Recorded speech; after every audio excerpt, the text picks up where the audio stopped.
Hey love, it's Angelica. Welcome and welcome back. And today we are making this powerful oil that will make your hair grow like crazy. So the base is that olive oil I was showing at the beginning, and we are doing the double boiler method. So I'm just putting a Pyrex dish over this pot of water. It is hot. It is going to start to lightly boil, but you don't want the oil to boil or fry because it might denature some of the protein. So you just want it to get hot. And the best way to do that is to leave a big gap between the oil and the water, meaning the bowl. And as you can see, I added half a cup of olive oil, and now I'm adding this tea mix, which you can easily make yourself. I just used it because it already had everything I wanted inside it, but I'll tell you what's in it. So there's hibiscus, cloves, and cinnamon. So you can do this easily by adding your own ingredients. So lastly, I'm adding 1 tablespoon of dried rosemary. So if you want to make this yourself, you can do 1 tablespoon of dried rosemary, 1.5 tablespoons of hibiscus, 10 cloves, and 1 cinnamon stick. So it is very easy. But if you have a tea mix like this, you can just use that instead and then add the tablespoon of dried rosemary. Look how good that looks, okay? So you just want it to heat up and let it sit, stir occasionally for about 10 minutes, and you know it's done because when you press on the hibiscus, it's going to feel a little softer. It won't be completely soft like cooked, but it will be soft then, like dry hibiscus is basically crunchy. So you know that it's done then, and that's just going to allow everything to infuse into the oil. And now it has cooled down, and I'm just going to pour this into this glass jar to continue infusing overnight.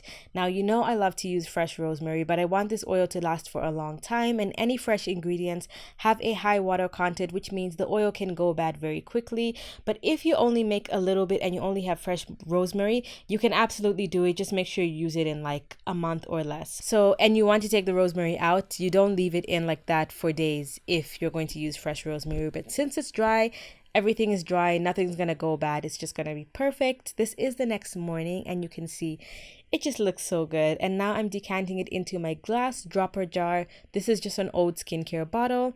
And now I'm adding in a couple more leaves of that hibiscus into the glass jar to continue infusing with a few little bits of rosemary from the same oil that we just warmed up on the stove.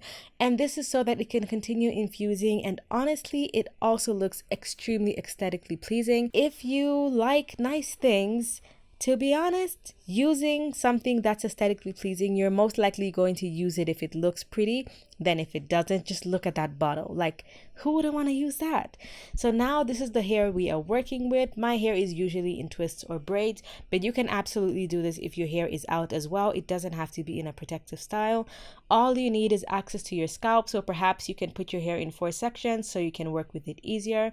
Now my hair is already moisturized, so I'm just spraying a little bit of water to add some moisture to it, only because although I'm only going to be putting this oil on my scalp, a little bit of it is still going to get into my hair. So if there's any section of my hair that's super dry, which I don't think there is, but if there is, I don't want the oil to lock that in, okay? So I like to always spray a little bit of water or add some water and moisturizer if my hair is not moisturized before I go in and scalp my hair.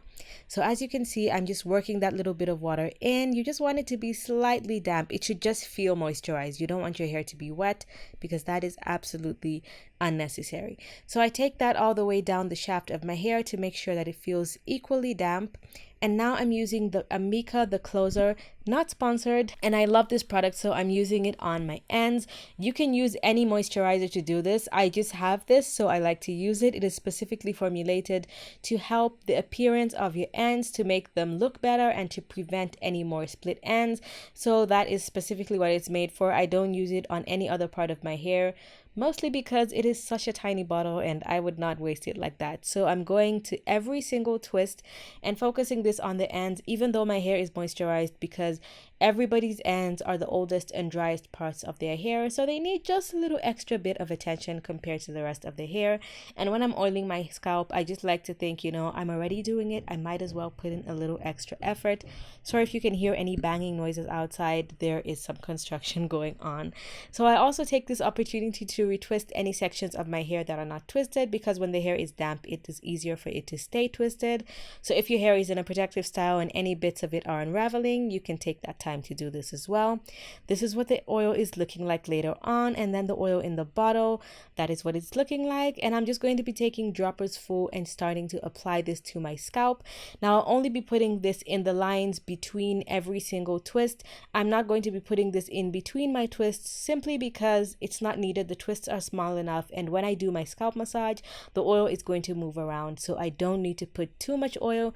You really need only a little bit of this, and you only need to apply this to your scalp 2 to 4 times a week. Personally, 2 is what I'm most consistent with, but occasionally I'll go up to 4 times a week. It is up to you, but it's definitely not needed every single day. And if you're wondering what this feels like on the scalp, it's more of like a spicy sensation rather than a tingling sensation. It tingles a little bit, but I would say it feels a little more spicy. So let's get into the benefits of some of these things. The first one is hibiscus. It aids in promoting hair growth and slows hair loss, adds shine and luster, and it is very popular in Ayurvedic hair treatments. Not as much science backed, but definitely recommended. Next is cloves. It's used in Ayurveda and traditional Chinese medicine. It has antibacterial, antifungal, antiseptic, and antimicrobial properties.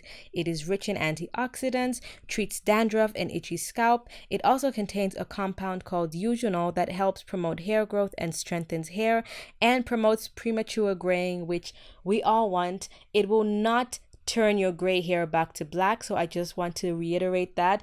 But if you feel like you're prematurely graying, then this can help slow that down, and if you are not graying yet, then it can delay the process. Next, we have cinnamon. Cinnamon improves circulation, which promotes hair growth, and it can also reduce hair loss because it's usually what causes that tingling sensation on your scalp. It is what sends more oxygen and blood flow to your follicles, which can promote hair growth and reduce hair loss. Now, this is not as science-backed as some of the other ones as well, but it is highly recommended. So I would say try it out and see if it works for you. There's a lot of reference by individual. Similar to rice water, a lot of people love it and a lot of people say it works. It works for me too, despite there not being too much facts in science that back that up. And I saved the best for last because this one has the most backing by science. It is the most heavily researched natural hair ingredient, and it is my current favorite ingredient, and I have used it in most of the past hair growth oils I have recommended. And this is rosemary oil. It decreases hair loss, it keeps your scalp healthy, it inhibits hormonal changes that lead to hair loss, it also decreases inflammation and increases circulation on your scalp. Rosemary is also compared to lots of medication that's recommended by dermatologists like minoxidil, so I would highly recommend this ingredient. If any of these ingredients you are sensitive to or don't like, you can replace them with something else or just take it out. But I personally love every single ingredient in here. If you'd like to see my rosemary and moringa oil, you can check that out on the side and some other videos I've seen on the other video. Remember to subscribe by hitting my face and clicking the bell at the bottom to get notifications every single time I post. Thank you so much for watching, and I'll see you guys in my next one. Bye!